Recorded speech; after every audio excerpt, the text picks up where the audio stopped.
All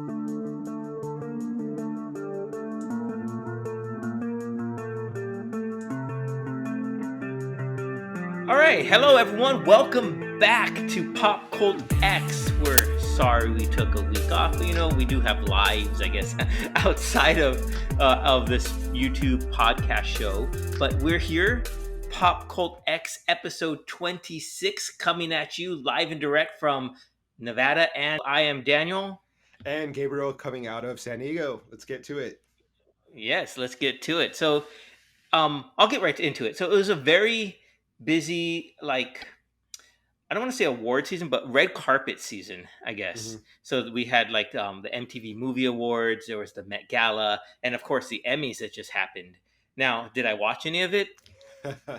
Bits and pieces. There was some standout looks of from the Met Gala that really stood out to me. Like first off, I thought was Billie Eilish. Mm-hmm. Her 1940s inspired gown was just amazing. Mm-hmm. Of course, Kim Kardashian was just, I don't know what she was doing, looking like a Dementor, I think, from Harry Potter, which was, interesting, but it made me think, what is the Met Gala? Mm-hmm. So I went back and looked, okay, it's a fundraising charity that benefits the Costume Institute of New York City, right? So I was like, oh, okay, that explains why ASAP Rocky was wearing this big oversized quilt, because it's not meant to be a fashion thing. It's meant to be more of a costume avant-garde type of experience. So once I looked at it through that lens, it was like, cool, I get it. Those are really cool. Did you see any of the looks from the Met Gala? I did. The standout for me, I would say, is AOC. Her white gown that had "Tax the Rich" written, "Tax the Rich," right? Sewn in red.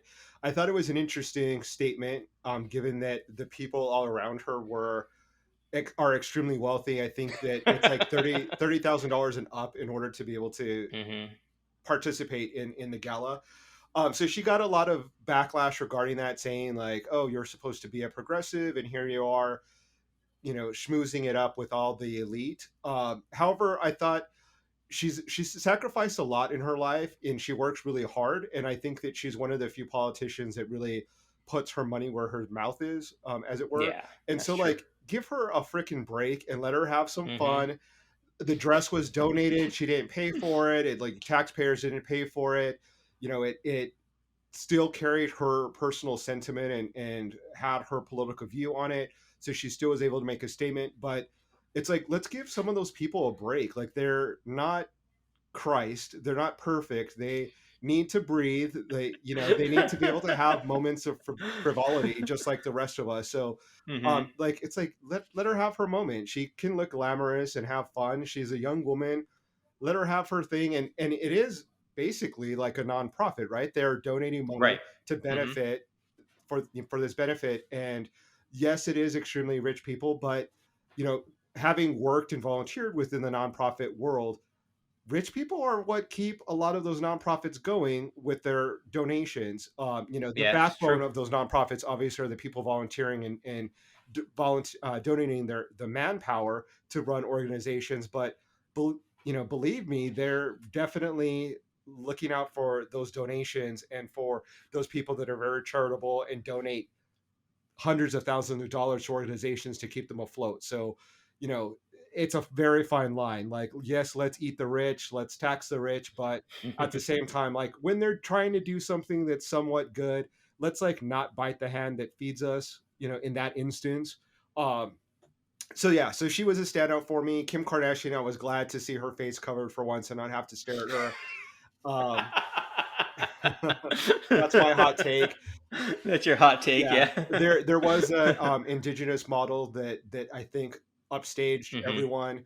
The theme was American fashion, and so of course I think it's very apropos for her to show up and upstage everyone, being an indigenous person of the Americas. And she's very beautiful. Her name is now, of course, not sticking out of my head, so I feel guilty for that. But I did start following her on all her social media. She's a really hot up and coming model. fashion icon, but also very political and is also an activist within indigenous rights community. So that was a standout for me.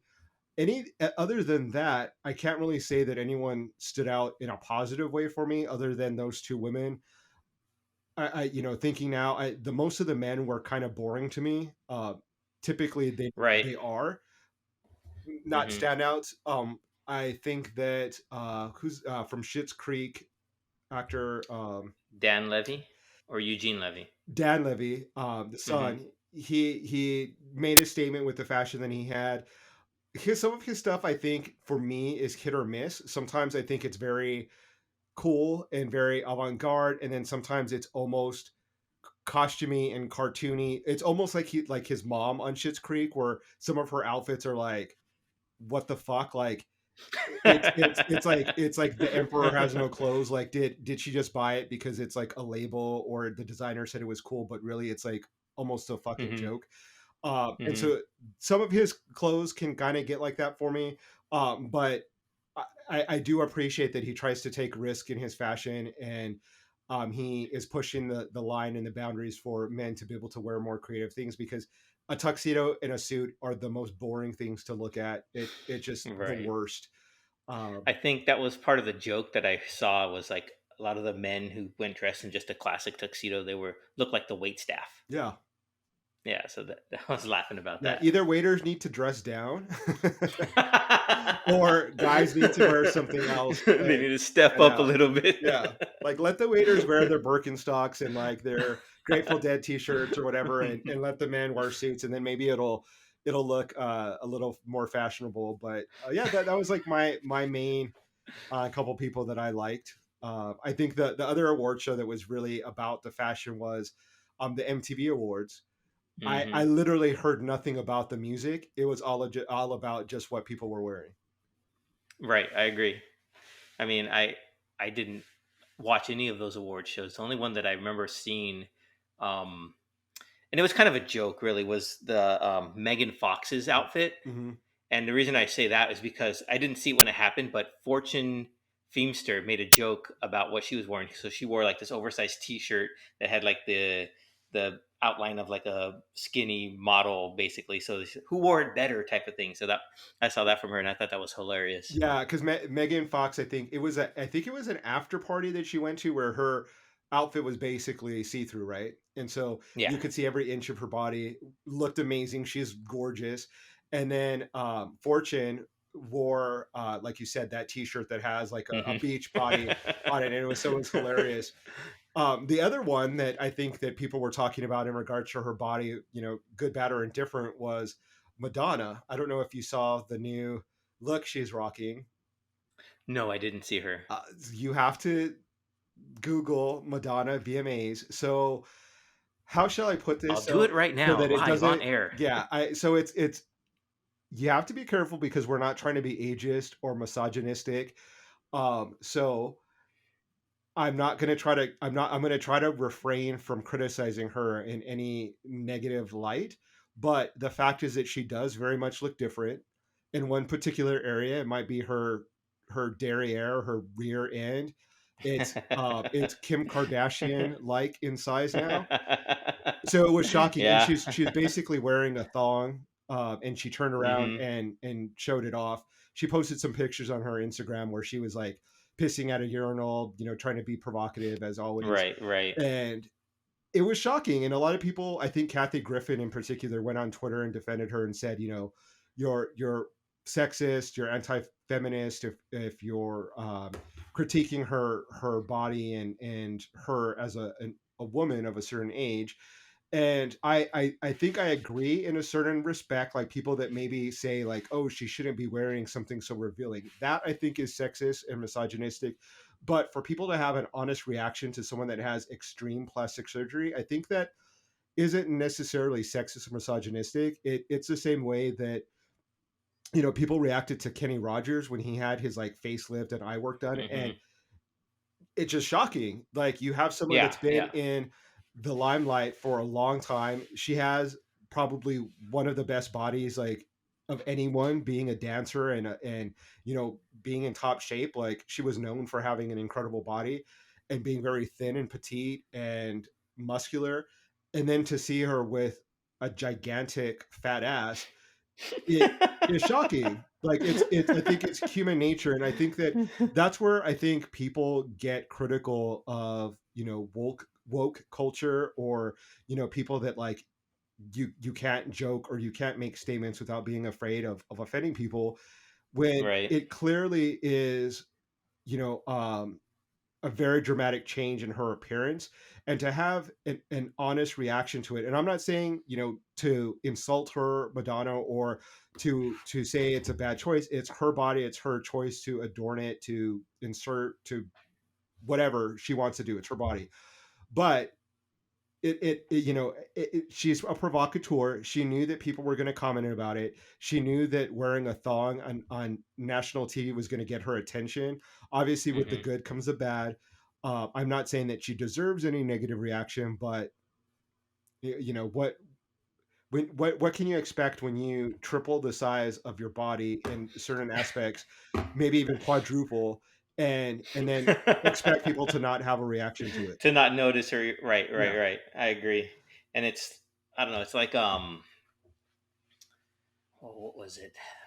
There was like an old Conan O'Brien clip from his show where he was interviewing a guest who was wearing a very low cut top, and she was, as he was interviewing her, he was just looking down there, and she was like, Conan, eyes up here, and he was like, well, what do you expect? I wasn't gonna look. yeah. So it's like, but that's on her brand though, Madonna, right? So Mhm. that's like on brand for her to create a stir reaction, because that's what she's known for. And hey, if she still has the ability to do so, why not? Yeah. There's someone else that has been trending in pop culture that I want to get to a little bit later in our podcast. That is definitely a provocateur, but I do want to touch base on the Emmys real quick. What were your actions? I know you said you didn't really watch it, but I'm sure some of the winners have sort of trickled into, and I Oh know one yes, in I okay. particular probably made you really happy. Yes, for sure. Now, I likened it to a parents at an elementary school talent show.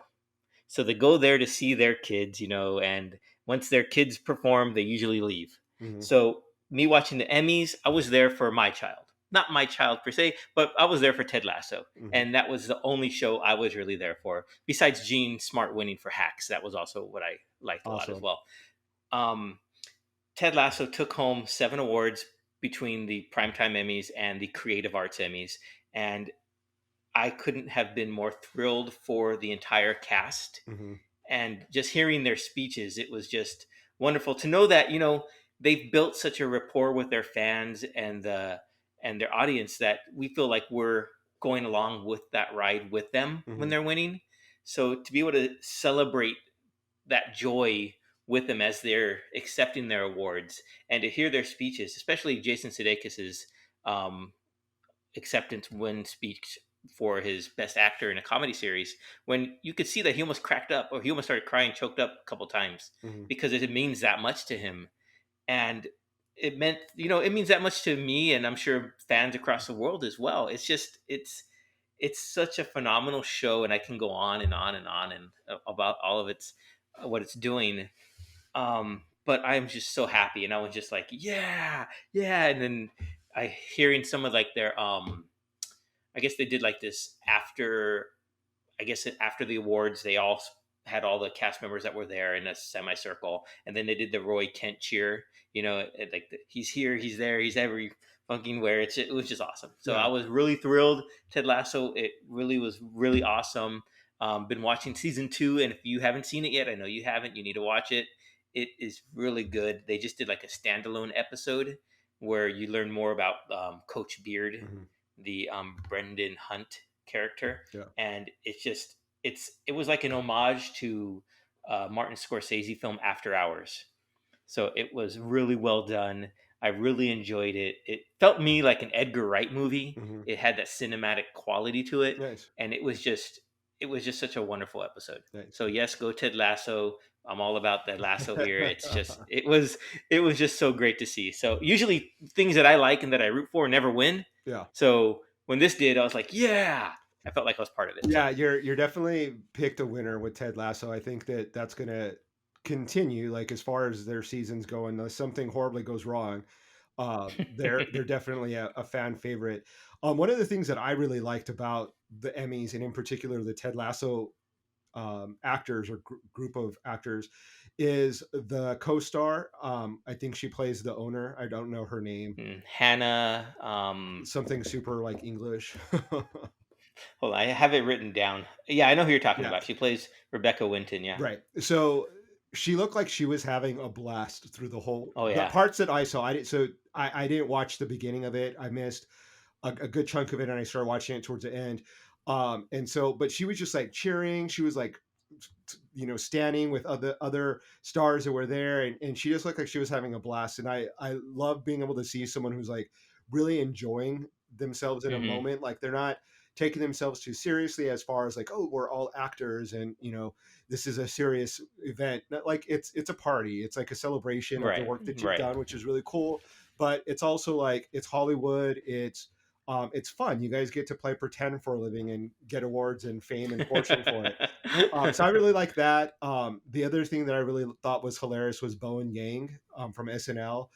He came out in these like big silver platforms, and he was like walking across the stage, and Mm-hmm. he was like, "Yeah, I'm getting my steps," and he's like, I think just a little bit more, and I'll be able to get my steps. I thought it was really funny. I think he's really underrated and underutilized Yeah. on Yeah. SNL. I think he has like a really cool sense of humor. That's a little bit different, and to see like a out gay Asian is something that we never get to see on television. So that's kind of a breath of fresh air. Another thing that I liked that happened was I think RuPaul won like his 11th Emmy. So he's Mm-hmm. won more Emmys than I think anyone. If I'm correct, if I read that correctly, a lot of the awards are for executive producing his show and then also as host of the Mm-hmm. show. So he's kind of accumulated a lot in that way. But I thought it was really cool because you have someone that's made his notoriety for being in drag, for dressing up a woman, and then kind of Right. pivoting and then becoming a host of a show and introducing that subculture to America. When he won, like the crowd of stars like were cheering, and I thought it was really cool to see someone who was part of like such a subculture be so welcomed into mainstream society and be awarded for that. So I thought that was really cool. And I think that was it. I want to say that there was one other moment that I thought was cool, but I can't think of it now. The only thing that really stood out to me was also Debbie Allen winning Oh the yes, governor's award. yes, that Yes, was cool. that was really cool. And her speech when she told, "Stop that clock, stop that music," and basically, shut up. I'm here to talk. Let me have Yeah, my moment. I thought that was really cool. yeah, and to piggyback on that, like I think almost there, like after she won her award, the director of Queen's Gambit won, and controversially, stopped and said, "Stop the clock! Like you're not going to play me off with the music." And he took, I think, like 5 minutes, Oh 4 or 5 yeah, minutes, yeah, and it was so yeah. uncomfortable to watch. Like it was super Hmm. cringy, and the people that are involved with producing the Emmys are pissed off with him because he's an insider. Like all these people know like production. They know how Hmm. long it takes. They know that like Hmm. you have 2 to 3 minutes They're in a max. strict schedule. Yeah, Yeah. and that if you take 5 minutes, you're cutting off someone else's 3 minutes. Hmm. And so it's like a Hmm. really big dick move to do that. Debbie Allen, it's okay because as her bio played, she worked her ass off to get where she's at, and she's Hmm. icon status. Director of Hmm. Queen's Gambit, who like no one knows your name, and you're not at that place where you can tell people like I'm gonna take my moment and I'm gonna step on the time of everyone else that's gonna win. And it came off really bad. It was super cringy. Like even his speech Yeah. to Anya, I think her name is Anya Taylor Joy. Hmm. When he was like, "Oh, when you look at her and she looks back at you," and it was just like, "Oh, like what are you? Don't." This is like becoming a like gross Me Too movement almost. Like I felt Right. uncomfortable for her, and she looked touched because they probably do have a good relationship as director and actress.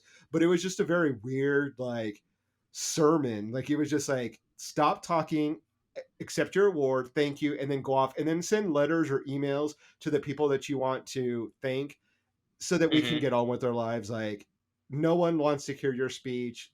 Move on. Right. Yeah. And that leads me to a thing that I was thinking about with the Emmys is that so we have the traditional broadcast networks and channels Hmm. that, cable. Then we also have the streaming platforms, which Apple Plus, Netflix, which is Queen's Gambit. Um, do you think they should, or do you think they will separate those into two different award shows? I don't think they will, and I don't think they should, because the quality almost surpasses now. Like, I think that when it comes to quality, I look towards Netflix, Apple Plus, Disney Channel. I'm not looking for ABC, CBS, NBC. So I agree. yeah, unless it's that, unless the streaming services are like, "Oh, we've outgrown you, Emmys, and we want our own, There you go. streamies or whatever you want to call it." But I think that it'll just pivot towards the focus is like not on those stars. So one thing that I could see is changing is like typically the studio that hosts the Emmys. In this case, I forget the host name, the comedian. They kept like promote. They'll bring in their own actors, right, from the shows that they want to Right, promote. right. They put their own commercials. I would like to see less of that, and because it's like typically it shows that like aren't really that great, and that's why they're trying to Hmm. promote them, and then they like drag Hmm. out those actors and actresses, and it's like uncomfortable to watch because it's like here you have these like really great actors and actresses that are like A-list, and then you bring out the D-list actors and actresses to like give out an award or do a little skit, and it's like it's not funny.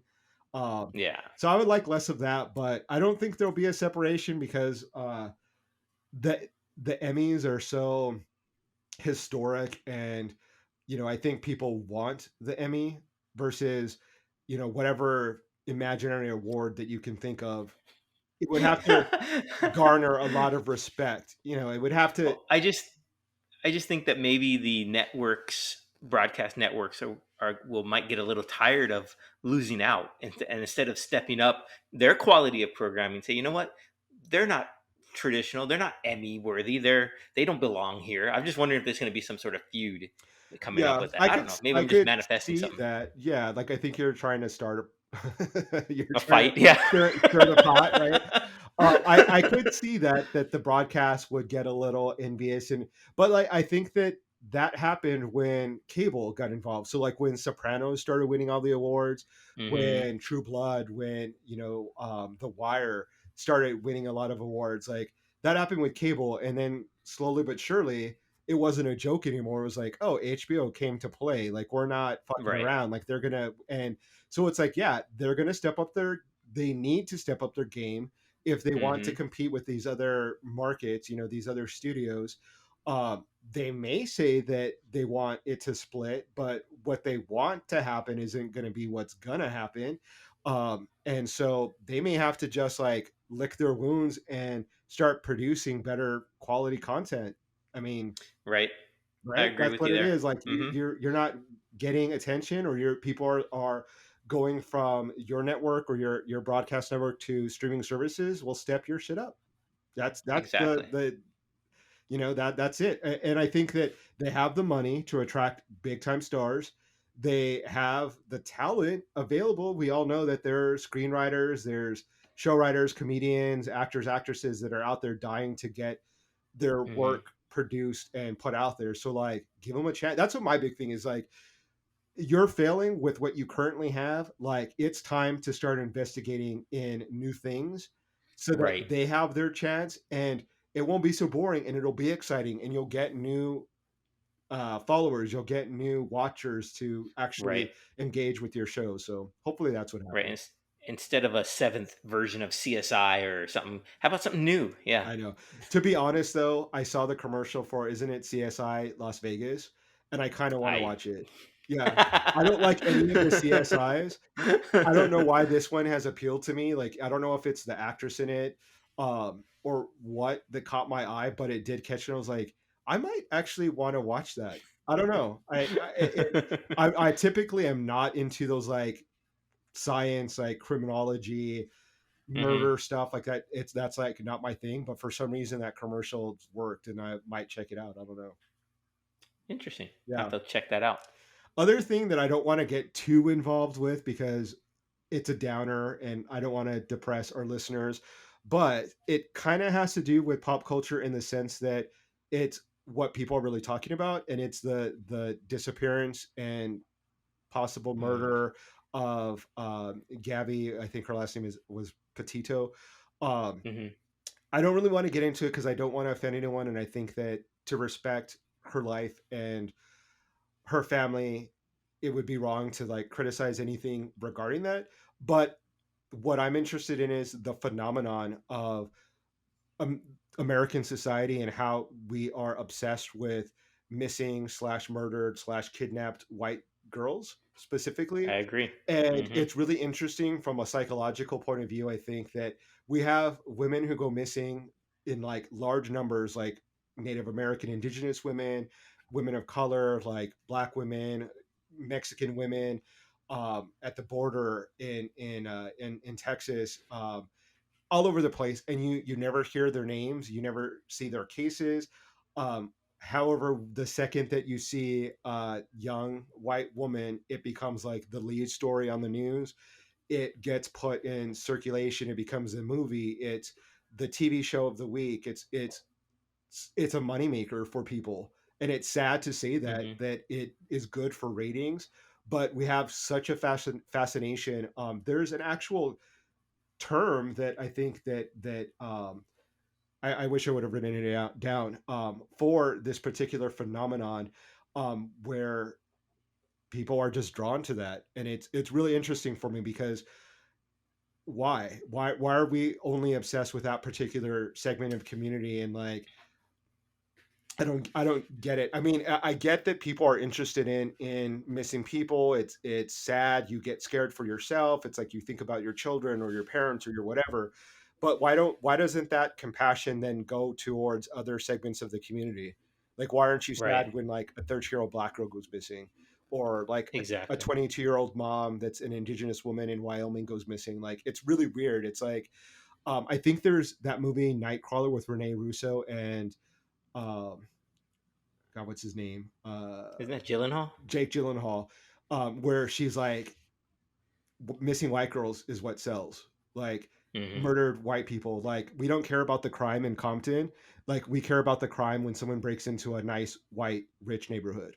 Like, that's what makes people watch. Right. And that's what was really interesting about that movie for me, is that like it was such a truth bomb that like, yeah, when you watch the news, like no one gives a shit about, someone that's murdered, in, let's say, Chicago or Inglewood, but someone gets murdered in Bel Air or in Beverly Hills, and all of a sudden it's like the biggest story in the world. And it's unfortunate. Like, I don't want to take away from the compassion that people have for that particular case. Like, it's sad. She should definitely deserves justice. Like, hopefully the case is resolved with her murderer being brought to justice. It'll never make it okay for her family, but at least that is a minimum.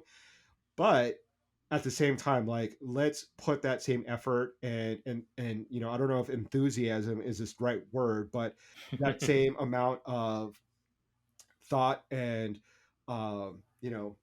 attention to other Mm-hmm. situations where other women are facing the same thing.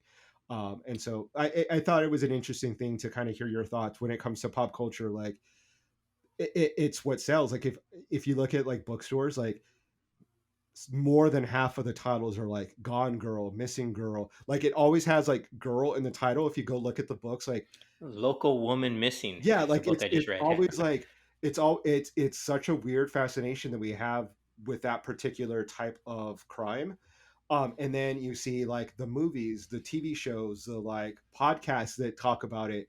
And Mm-hmm. it's interesting. I don't know. I guess I am part of that because I did watch part of the news regarding that, but I think I'm definitely not like other people that like start listening to the testimony and the body cams of the police and all that stuff. Like, I don't become obsessed with it. But it's interesting how pop culture like is so enthralled with that. No, you're absolutely right. And it is such a strange phenomenon because, like you said, you take a woman of color and same situation happens, it gets maybe 30-second clip at the end of the local news. It If they're doesn't make lucky. all the Yeah. primetime news, if they're lucky. Yeah, Yeah. it doesn't make the 24-hour, 24/7 news cycle like this case does. And it's so weird that America and I would you say the world at large? Mhm. Because I remember the Amanda Knox in Italy. That case Yep. drew so much attention as well. Although albeit a little bit different circumstance, but still same a white woman. Yeah. Um, and those get thrust up and propelled into that 24/7 news cycle, and it's all we see and hear about. So it's not like you had to go far or out of your way to catch any news clips of it because it's everywhere. Yeah. um, but it's so weird. I was thinking about the same thing that you just said. It's like, how come it only happens when it's a white woman who's the victim Hmm. of this, and why not everyone else, and why aren't we more concerned about these other women who it happens to? Right. And the thing that's concerning is that those other women, you know, the women in of color or you know, that are, let's say, trans women, that are black women, Hmm. Hispanic women, they're more at risk. So Yeah, they're yeah. more likely to be, you know, victims of assault, of crime. And that's what's like even more of a puzzling thing is like we have to be watching out for them. Like we have to make sure that they're safe. And here we are like focused on like, you know, I like I said, I don't want to get too too hardcore on it because like it is a real life situation with like a real person Hmm. that didn't deserve anything bad to happen to her. Right. So I think I'll just leave it at that. Like I think, you know, I don't want to get too into it because it's I feel my heart goes out for her family. It's a really sad situation. But we need to carry that same concern for everyone. Right. I think, and just to tie it back into pop culture a little more, is the book by John Grisham, A Time to Kill. I was Um, literally it, just gonna say that. Like, oh, really? yes, that's so funny. With Matthew McConaughey, the movie, And Sandra his Bullock. character, the lawyer, at the end in his closing arguments, gives a whole big spiel about what happened to the black girl. But then he says, "Close your eyes," and he tells him the whole story. Then last sentence. Now imagine she's white, Yep. and that's what wins the case for him. But just it takes that in order for them, the jury, to feel something. So it's just like it's that weird phenomenon. Yeah. I It's so funny that you said that because I was literally gonna mention the movie and then I was like, God damn it, I can't think of the name of the movie. And I'm like, Sandra Bullock, Southern. And like as I'm talking, I'm trying to think of the name of the movie, and I was like, oh fuck it. If my old ass can't think of it, like why even bring it up? Because but like that's exactly what I was thinking about. And it was such a powerful Hmm. movie. Like it's probably one Yeah. of the few Joel Schumacher movies that I actually like. And Lost Boys is another one. But Hmm. such a good movie. Like Sandra Bullock was like so charismatic in that movie. Yeah. Matthew McConaughey was great. Samuel L. Jackson was amazing Oh in yeah. it. Hmm. And it was such a good movie because it's like such an honest representation of America and American court system. And I that's the good part I think of pop culture or like Hollywood when people try to talk about Hollywood and how horrible they are. But like they honestly have done a good job with like putting a mirror up and to America and saying like this is who you are. And Hmm. it sometimes it takes those images or those movies or those stars to say or to do those things for people to be like, oh shit, like we do that, like we're that's us. And then it's like people start thinking like and like that's like where I think Hollywood doesn't get credit enough is that they've really moved our cultural forward as a society when it comes to like racial acceptance and like civil rights and you know acceptance of like transgender people or it's not perfect because the representation is very minimal when it comes to Hmm. Hollywood, but Hmm. they have, you know, tried like there has been some movement and some work to try to spread it because if not for like television or movies, a lot of people in like the Bible Belt or like the South would not know about, you know, gay people because those a lot of those people Yeah. are forced to be in the closet. A lot of the trans people are like forced to hide. So like it takes those shows like Will and Grace to like be forced into those areas and then they're like, oh, they're funny or they're like not so crazy. Like they're like us, and then like Hmm. things start to change, and then we can do things politically, and they make the like serious stuff come to, bring that to the table. Um so yeah, I really love that movie. That's if any of our listeners hasn't seen A Time to Kill with Matthew McConaughey, Samuel L. Jackson, Sandra Bullock, like go watch it. It's such a good movie. Definitely. It's amazing. That's like a classic. Such a good movie. It is. Yeah. Yeah, and it really hits home to this point that you're making, yeah. Yeah. And it really is a mirror to what America is, even though we might not like it what we see, Mhm. but it is. Yeah. And it's up to us to, push the envelope forward to make the change better for us. Yeah. So another thing that I wanted to talk about that's not as depressing is when I said about being a provocateur and being very Madonna esque, is Little Nas X released his new album.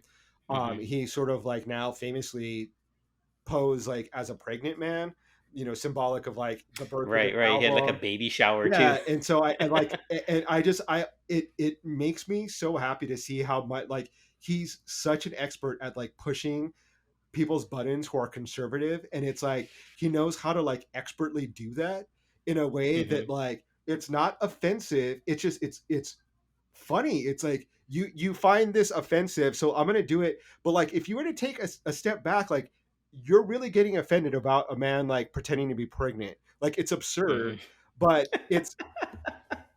it offends him, and it's funny. And he releases more and more videos where he's pushing the envelope of like expressing male sexuality, gay sexuality. And but my whole point being, what I wanted to talk about is the new album came out, and it's like put your money where your mouth is. Like what is the talent involved with this character, this person who is so notorious, so good at Twitter and social media, Yeah, and he's really a working marketing it. genius. He really is. Hmm. And so I listened to the whole album. I would recommend it. I think it's a really strong album. He actually has lyrics that cover that, about saying he's sort of speaking in the voice of a critic and saying like, even if your album is good, it's still going to be a flop. Even like you're not good, you're a meme, you're a character. And Hmm. so he knows that about himself. He's very self-aware of what critics and like those who are critical of his talent say. And so he knew that he had to bring an album that is more than just gimmick. And I think he was really successful in that. He talks a lot about his self-doubt, about his depression, his being closeted, his mom having like a drug addiction problem, and his first love breaking up with him. All of those things that I think that are emotionally speaking to an audience that really make you connect with the artist. A lot of the songs, surprisingly, are like borderline pop punk. Like it brings in Right, a I lot of noticed that. guitars. Yeah, like I was listening to it, I'm like, this doesn't even sound like hip hop. This sounds like he's like Hmm. going down the line of like not necessarily like a Blink 182, but like what was it? Sum 41, like a Sum 41, Mm. like early 2000s pop punk feel to it. And I liked it. I thought it was really cool. Like it was interesting to hear him sing versus him rap. But Right. he does the songs that are traditionally like hip hop and rap are really good.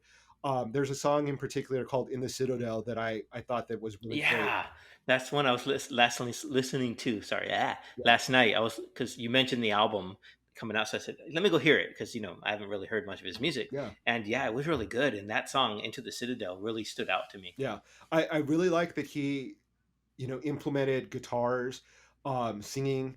It made it so it's not like he's not a one trick pony. Because I think Hmm. it would have been easy for him to do I forget the name of the song he did with Billy Ray Cyrus, but The Old Town old Country time or country Country road, Time something like Road, yeah. something, I don't know, whatever. And where he like mixes that country Hmm. with the hip Hmm. hop, and because that's what garnered him his initial fame. And I'm so glad, because I don't really find country music all that interesting. So to see him, take it down this really interesting route is really cool. I really liked a lot of the collaborators that he did. Megan the Stallion is on it. Doja Cat is Elton on it. John. Elton John, yeah, he plays the Hmm. piano on one of his songs, which is really cool. Which is almost like a passing of the torch. I think that Elton John is an icon as far as being a provocative person, of being a Hmm. star, Hmm. obviously being like an out gay man. later in his life, like he didn't initially start his career that way, but I think that speaks more to the time than it does to, Elton John's personality or whatever. And it's kind of interesting that like an elder statesperson is like working with someone young and helping them get their career and like passing the torch. I thought that was really cool of him. I'm not necessarily like that huge of an Elton John fan, so I'm glad that he wasn't singing, that it's his piano playing, it's his voice. I don't know if you've heard, if you've listened to Lady Gaga's full album Chromatica, but there's a song that he's With on. Elton John, yeah. Yeah, It's and kind of weird. It didn't sound like Elton John. it sounds like Ozzy Osbourne to me. Like it sounds like old Ozzy Osbourne that is not there vocally and is like auto-tuned, like making noise vocally but not necessarily singing. And it's obviously Hmm. he's old. I'm not gonna like drag Elton John, he's an icon. You're old, man. But I'm glad to just hear him playing piano. Well, just to your point about being old, and just because Tony Bennett is old, but his voice. Did you hear the new album they released, "Love for Sale," with Tony Bennett and Lady Gaga? I honestly, I haven't been able to listen to it. I forgot about it. It is, wow. Their vocals are so powerful. Go listen to it. I think it's the only track they've released so far. It's called "Love for Sale," Yeah, and Tony Bennett starts off almost a cappella, and it's just wow. yeah. It's amazing. He's one in a million. I think he's like a voice. When people say like a voice like that doesn't This come is, along, like he literally is like just hmm blessed with a beautiful instrument with his voice and his talent. Um, he's an icon. Like I yeah. don't know anyone that doesn't literally love Tony Bennett. He's so cool. Yeah, I agree. Yeah. So other than that though, like I think the Montero album is really good. I recommend it to everyone. Like support it. I think Little Nas X. I think he's good for the music scene, for the hip hop community, and bringing some fresh air, some you know some diversity to that genre of music. I That agree. I agree because it couldn't get a little one trick pony yeah, in a way, and I think he does mix it up quite a bit, and he shuffles things around, and he does a great job of that. yeah, So, like I said, I hadn't really heard him until last night, and yeah, I really enjoyed it. yeah, yeah. Very cool. So yeah, that was what I've been listening to lately. Anything that you've been outside of that Tony Bennett Lady Gaga Um, album? I listened to the new album by Imagine Dragons. Imagine Dragons. Dan Reynolds, I think is his name. He's from Las Vegas as well, so that was kind of cool. Oh, nice. But it's called Mercury Act One, and one of the songs on there really got to me. It's called Wrecked, and the reason it got to me was he wrote it and he spoke about it a little bit. Was that he wrote it for his sister-in-law who passed away from cancer, Mm. and he's basically saying that how it's hard for him to move on. He misses her, and it's just an emotional release to that. But it can be, I think, taken into so many different ways. Not just someone passing from cancer, but it can be like a lost love, or Right. and it's just so many different ways you can view that track, and it's just so powerful. So, Imagine Dragons, their new album was really good. I enjoyed that. I have to check it out. I think that they don't get as much respect from like from an artistic sense. That I think that they're Hmm. like they kind of get lumped in, not as bad as Nickelback, but they're sort of like I want to almost call it like jock rock. Like it's like they don't Well, it's necessarily. it's that whole powerful arena rock almost, Yeah, right? And it's like it's like like they so don't. many different voices, and Yeah, they don't get like props for being artists. They're like I don't know. Like it's almost like I want it like a jock rock. Like it's hmm anthemic. It's loud, but they're definitely like a cool group. I do like listening to their music. I would like to see them live in concert. I think it would be really good hmm to watch them live. But I think that that's like it falls within like the guilty pleasure category. But like they're definitely but like yeah, where I don't want it to be because like I think they are a really good band. Like I don't think that they are Nickelback or someone of that. Lifehouse or Yeah, something. like they deserve more respect. I really do like them, and I think that they should get more respect when it comes to the creativity, that the music, the lyric writing, things like that. So I'm gonna check that out. That definitely sounds really good to listen to. Yeah, I think you should. Nice, yeah. Well, I think what I have, I'm going to say for next episode is it's Hispanic Heritage Month. Yeah. And I really want us to focus on devote a whole episode just to what that means to both of us, Hmm. because obviously we're both of that. I guess I'm Obviously. half that persuasion, obviously. Look at that face, Gabriel. Just look at him, can't you tell?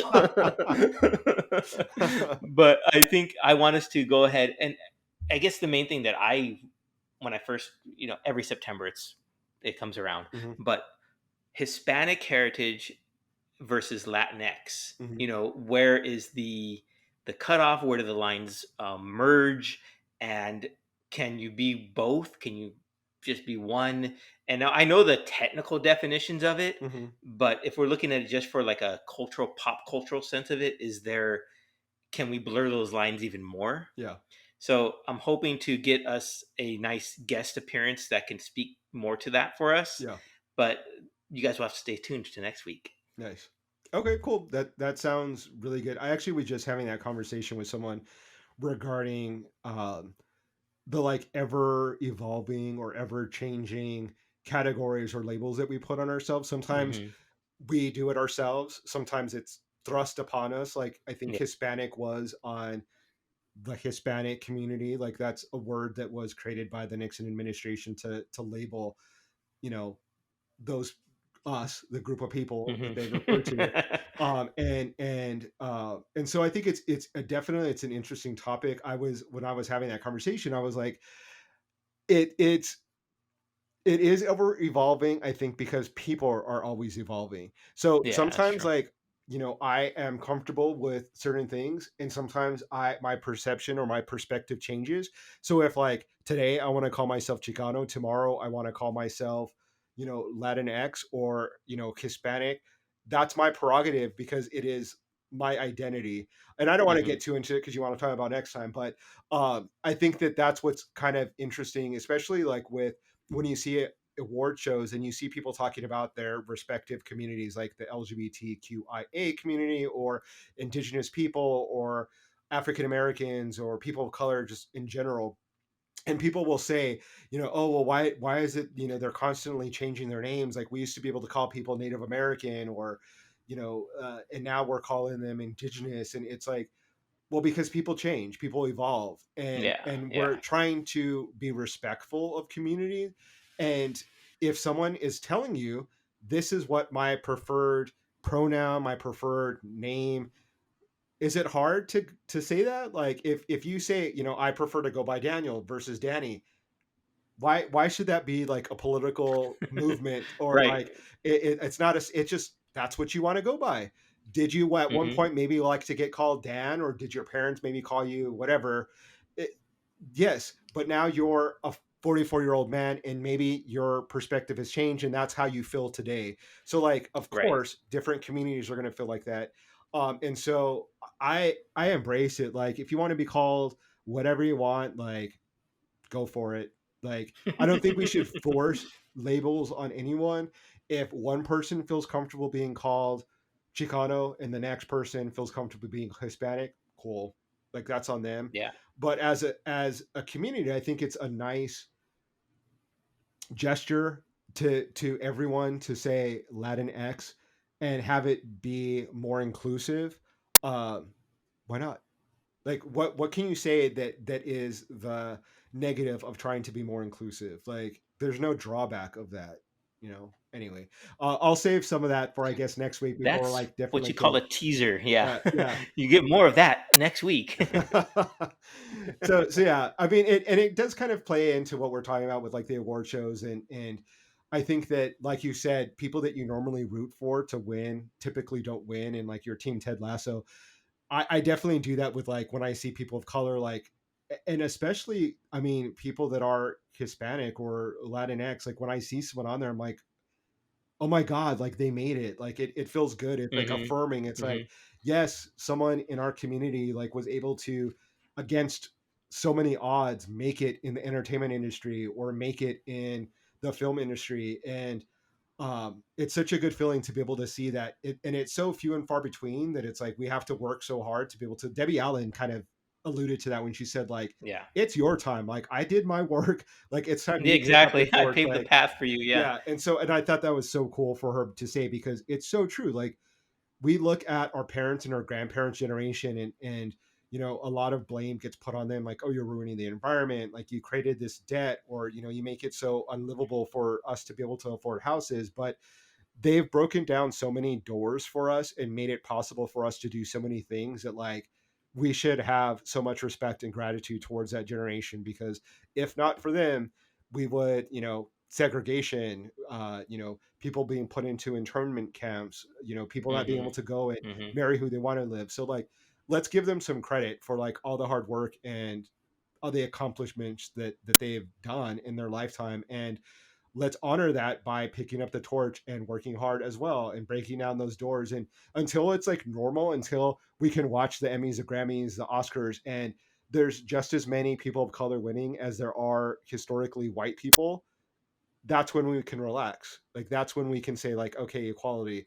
But until then, if it's just one freaking award that's being given out to like best writer, no, Hmm. that's not Hmm. sufficient. Like we're still in a negative. Like we still have to make it up. So yeah, get off my soapbox. Well, no, stay up on the soapbox because just a little bit about that with so I saw some people posting that if we want to have more be more than just presenters Yeah. and actually win the awards, we need to have our kind join the academy. Hmm. So I think that's what the whole focus was on. That the main majority of the actual academy voters are these white male, I guess, and Hmm. they're voting for the people that they know. Yeah. So, or maybe the shows that they gravitate to That they relate to. and that they relate Yeah. to. Yeah, exactly. So we need to have more people of color or whomever in in the voting academy body in Mhm. order to make that equality happen. So I think there's been like a few membership drives to get that. If they're in the industry and they're not part of the academy, let's get you signed up. Let's get you in there so you can have that opportunity to advance that. Yeah.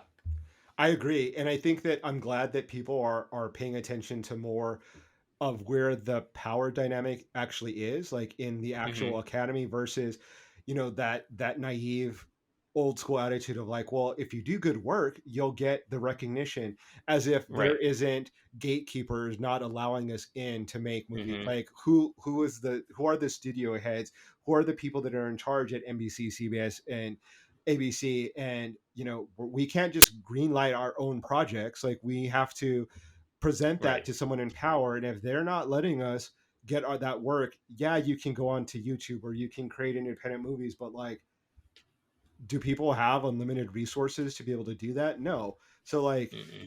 let's like look at the places that are going to really make change and like put people in power that honor and respect diversity and are part of the community, that is underrepresented, so that we can get real change in Hollywood. Like it's not just an award for best supporting actress. It's like, let's get, a person of color in charge of Sony or Disney or, you Hmm. know, Netflix. Like it's about power. It's about like people who control the power, and not just like, if I do really hard work, if I work really well and I'm funny enough, if I'm, talented enough, like I'll get the recognition. No, because it's opportunities that are denied to people that, are preventing us from being able to participate in it. So Absolutely. I'm all about it. Let's get more people on the Academy board, or, the whatever Emmy board, and be able to vote people in, and like let's hear different stories. Like I'm tired of the same old story.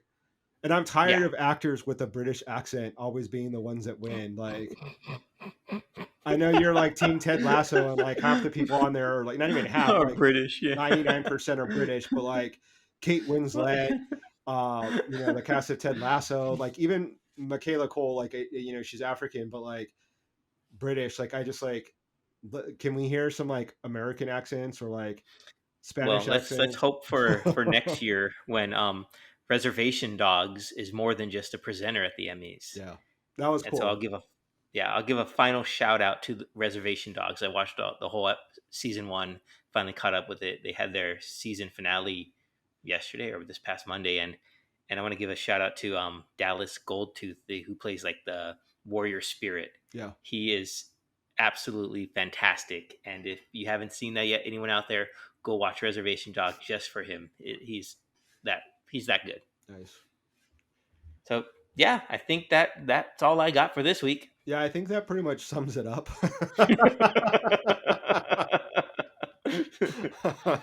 It's been a long week. I'm glad to be back. For the listeners that noticed that we were gone last week, we both had a lot that we were doing, and so it wasn't possible for us to do a show. But I think we needed a little bit of a break, a little bit of to recoup and get recharge. Recharge for sure. So it's full steam ahead. Like Danny said, we've got some stuff brewing for our next podcast. So thank you so much for everyone who has listened. Any new subscribers or listeners, thank you so much. If you're not subscribed, please subscribe on YouTube, Apple Podcasts, Spotify, wherever you listen to podcasts. We very much appreciate it. We would love to have you follow us on all of our social media and suggest any topics that you'd like to hear us ramble on about. Ramble on, yep. All right, everyone. Thank you again. We appreciate you. Yeah. Have a good week. Stay safe. Stay safe, everyone.